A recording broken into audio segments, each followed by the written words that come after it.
Oh,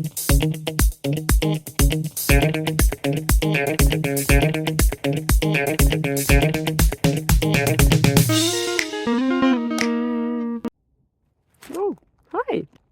Yeah, today there is a little bit of a perspective change happening because sometimes the answers are in the details, you know. Will it be the case for the next question? Let's see.